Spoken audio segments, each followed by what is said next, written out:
말씀 로마서 14장 17절 말씀 한 절을 보겠습니다. 로마서 14장 17절 말씀 다 같이 읽겠습니다. 하나님의 나라는 먹는 것과 마시는 것이 아니요 오직 성령 안에 있는 의와 평강과 희락이라. 아멘. 하나님의 나라는 먹는 것과 마시는 것이 아니요 오직 성령 안에 있는 의와 평강과 희락이라. 주님의 성령 지금 이곳에라는 제목으로 함께 말씀을 나누기를 원하는데요. 대한민국을 생각하면 여러분 무엇이 가장 먼저 떠오르십니까? 우리나라 생각할 때, 현재 우리나라 생각할 때 여러분 마음속에는 어떤 마음이 있습니까? 자유, 평화, 기쁨, 감사, 좋은 것들이 생각이 나십니까? 아니면 정쟁의 싸움, 분쟁, 갈등, 위기 무엇이 더 많이 생각이 나십니까?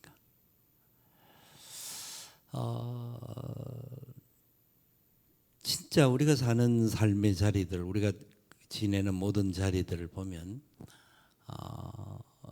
어떤 면에 있어서는 좋은 것보다는 힘들고 어려운 일들이 훨씬 많습니다. 그것이 먼저 더 생각이 나고요. 그래서 문제가 더 많이 느껴지기도 합니다. 문제가 느껴질 수 있다는 것은 나쁘지는 않습니다. 그런데 문제가 느껴질 때 하나님의 사람들은 그 문제에 대해서 어떻게 접근을 해야 할 것인가 하는 중요한 요소들이 있기 때문입니다. 미국이 대선으로 인하여서 여야가 굉장히 갈등이 거기도 선거를 치를 때마다 전쟁을 펼칩니다. 대통령 후보로 나왔던 현 대통령이 후보직을 사퇴하는 아주 극단적인 현상이 생기는, 역사에 있을 수 없는 일이 생겼는데 오히려 또 다른 반대급부가 더 형성되어지는 그런 모습들을 봅니다. 미국은 세계의 가장 중심이 되는 나라고 어떤 상황에도 현 시점에 있어서 미국은 세계 질서나 세계 모든 일에 굉장히 중요한 역할을 하는 나라입니다. 그런데 미국이 그렇다고 해서 완전한 나라가 아닙니다. 그 안에 여러 가지 문제들, 여러 가지 어려움들, 혼란들이 있습니다. 여러분의 개인의 삶은 어떻습니까? 의와 평강과 희락이 많습니까? 아니면 두려움과 염려와 불안과 불평들이 많습니까? 어떻습니까?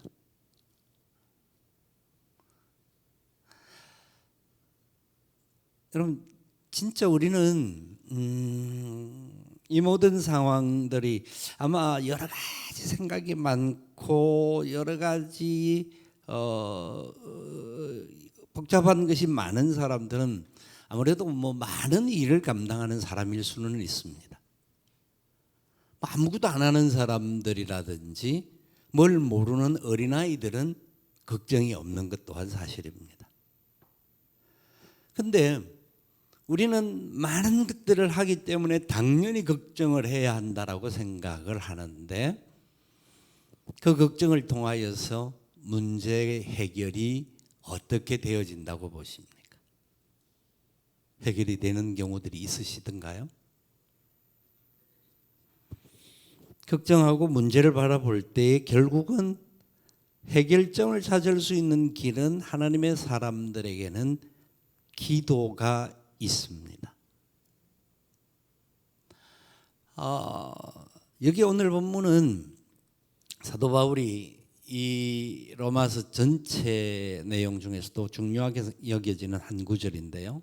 하나님의 나라는 먹고 마시는 것이 아니고 오직 성령 안에서 의와 평강과 희락이다. 의와 평강과 희락이다. 이게 뭐라고요? 하나님의 나라. 하나님의 나라가 이 땅에 임하셨다라는 것을 바울은 강조합니다. 왜냐하면 그것은 예수님의 제일 중심의 강조점이기 때문이었습니다. 예수님이 가장 중요하게 강조했던 것이 하나님의 나라가 지금 여기에 임한다라는 겁니다. 회개하라, 천국이 가까웠느니라. 너희들은 하나님의 복을 믿고 하나님의 나라의 백성으로 살아라. 주님이 말씀하신 가장 중요한 핵심입니다. 바울이 이 편지를 쓸 때가 로마를 가고 싶어 했던 사도행전 19장에서 보았던 내가 로마를 보아야 하리라 한 마음을 품고 로마에 있는 성도들에게 먼저 편지를 써보냅니다. 로마를 갔다 와서 쓰는 게 아니라 로마에 있는 성도들에게 이런 상황들로 당신들이 되기를 원한다라고 하는데 그중에 제일 중요한 요점이 뭐냐? 이 14장에서는 그 부분에 대해서 굉장히 많은 부분을 이야기를 해요. 7절, 8절 보면 지금 라이터가 너무 눈 쪽으로 강해요.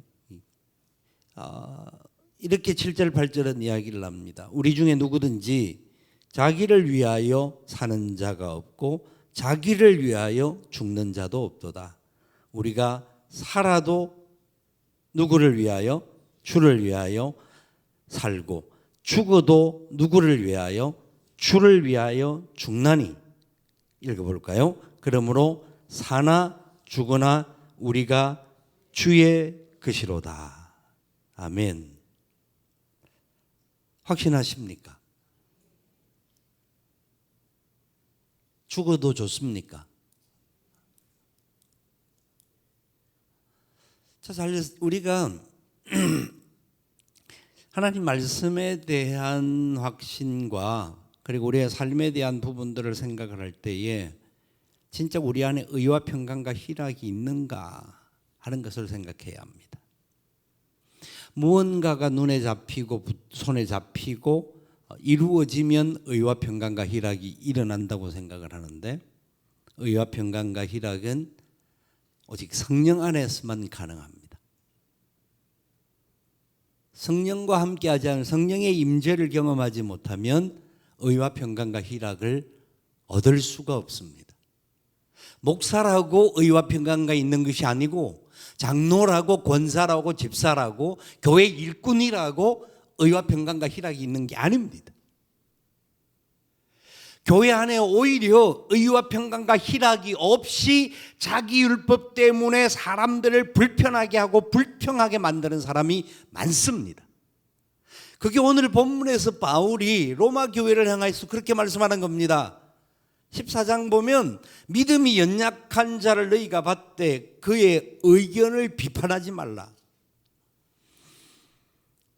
사람들은 자기의 기준점을 가지고 율법의 기준들이 있었습니다. 그 당시에는 먹는 것에 대한 율법의 신명기에서 말했던 출애굽기에서 말했던 레위기에서 말하고 있는 먹는 것에 대한 기준들이 있었는데 그 기준을 가지고 사람들의 잣대를 껐습니다. 그러면서 잘못된 사람들을 위해서 기도해 주기 위해서 그러는 것이 아니라 정죄하고 비판하고 그 사람들을 자기의 공동체에서 밀어내기 위하여서 기준점을 가지고 사람들을 공격합니다. 그 기준에 과연 통과될 수 있을 만한 사람들이 얼마나 있겠느냐 하는 이야기를 하고 있습니다.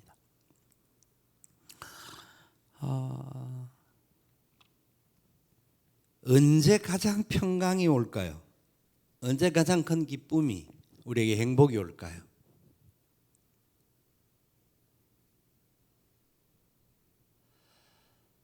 이번에 이탈리아에서 친구 목사님이 베네치아 장로교회 목사님을 소개를 해줘 가서 만나 보니까 우리 후배셨고 또 그 전에 우리 교경회에서도 만났던 목사님이셨습니다.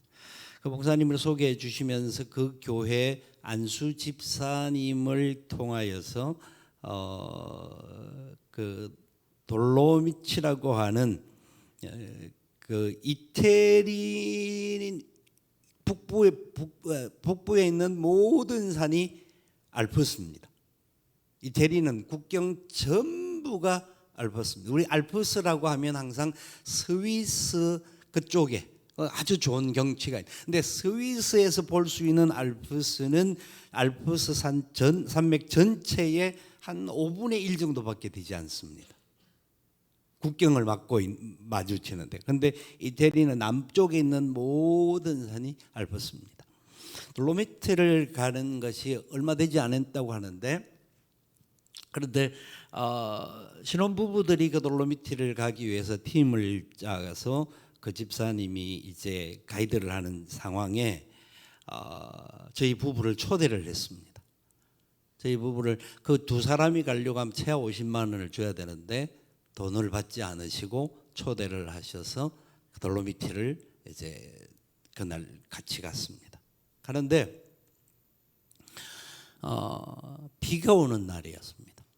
비가 오는 날이라서 거기를 가는 상황에서 가서, 사실 산에 가서 비 오면 그 동네 산들은 짙은 안개가 굉장히, 안개가 아니고 구름이 굉장히 잘 가리고 있기 때문에 볼 수 있는 것들이 거의 없습니다.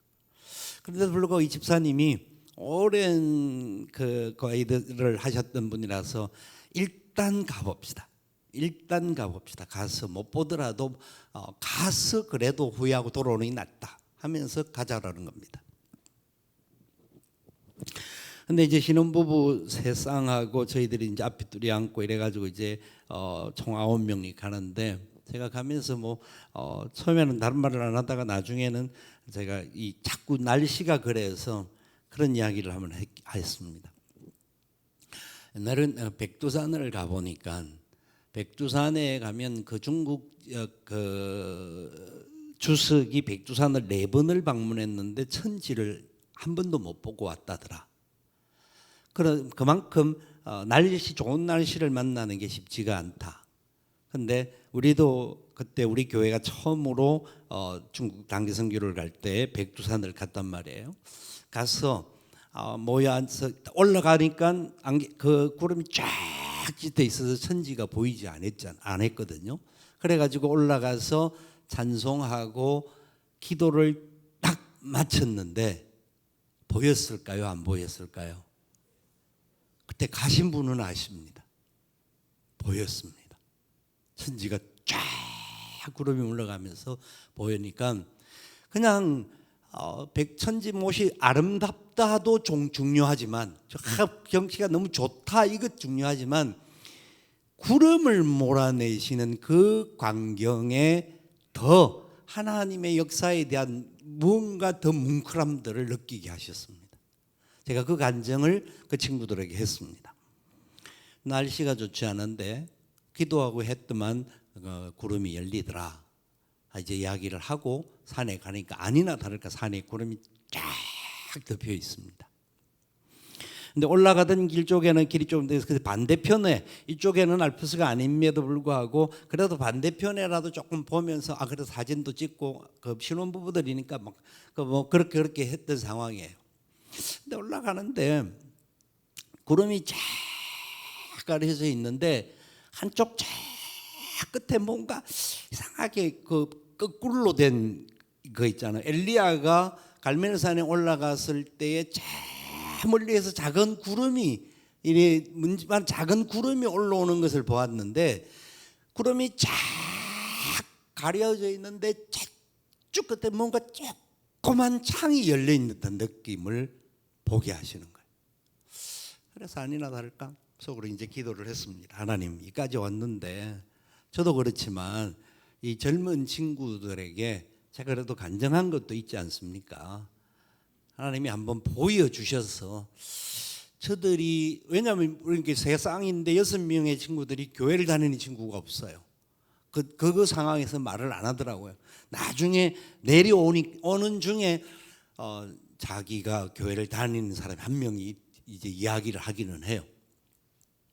그러는 상황에서 아니나 다를까 이쪽에 이제 보고 이제 날씨 그 꼭대기는 막 추워가지고 빨리 내려가자라고 차를 타려고 하는데 반대편 그 산 쪽에 있는 쪽에서 구름이 그치기 시작하는. 아멘. 마음속에 어떤 확신을 받았냐면 하나님 살아계신 우리가 알잖아요. 아는데 하나님이 인도하시면 어떤 상황에도 아무리 막힌 곳이고 아무리 캄캄하고 눈앞이 보이지 않는 곳일지라도 하나님이 함께 하시면 모든 것에 역사가 있을 줄 믿습니다. 두려워하지 말고 따라오라. 하나님 그렇게 말씀하시는 것 같아요. 내가 너와 함께 한다. 두려워하지 말고 나를 바라보아라. 아멘. 그것이 하나님의 나라입니다. 하나님의 나라는 하나님과 함께하는 곳입니다. 하나님이 우리를 다스리는 곳입니다. 모든 곳에 하나님이 계십니다. 교회 하나님이 계셔야 합니다. 그렇지 않으면 교회가 아닙니다. 성도들 저와 여러분 속에 하나님이 계셔야 합니다. 그래야 성도입니다. 하나님이 계신 사람들은 의와 평강과 희락을 말할 수 있습니다.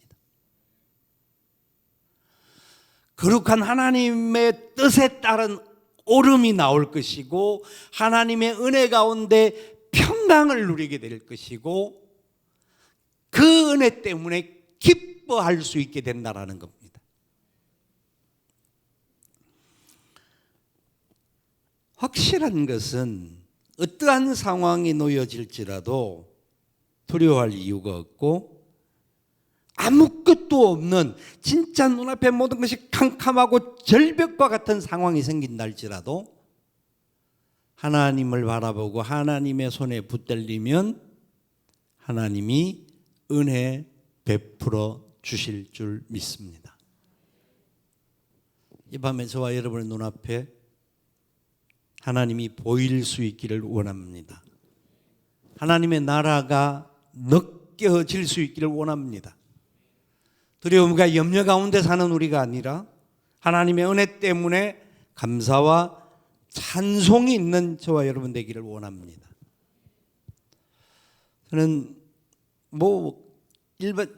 지금까지 살아오는 중에도 그런 부분들이 있었지만 이번 시간들 속에서는 진짜 하나님께서 말씀하고 계신다라는 부분들을 수없이 경험을 했습니다. 말씀을 통하여서 말씀하는 것은 당연한 것이지만 모든 상황을 통하여서 어떤 문제들, 어떤 때는 좌절하고 낭망할 수 있는 막 답답하고 위험의 상황에 처할 수 있는 그런 상황들 속에서도 하나님께서 함께해 주신다라는 것을 깨닫게 하셨습니다. 그곳에 의와 평강과 희락을 주셨습니다. 여러분, 오늘 이 밤에 저와 여러분은 무엇 때문에 이 자리에 있으십니까? 무슨 기도를 하기를 원하십니까? 어떤 응답 받기를 원하십니까? 저와 여러분 속에 하나님의 나라가 회복될 수 있기를 축복합니다. 그 은혜 가운데 우리 때문에 다른 사람들에게 의와 평강과 희락이 전해질 수 있기를 소망합니다. 그 은혜를 기대하면서 하나님 앞으로 나아가는 복된 은혜가 있기를 주님의 이름으로 축원을 드립니다. 아멘. 주님의 성령 지금 이곳에 찬송하고 우리 같이 기도하기를 원합니다.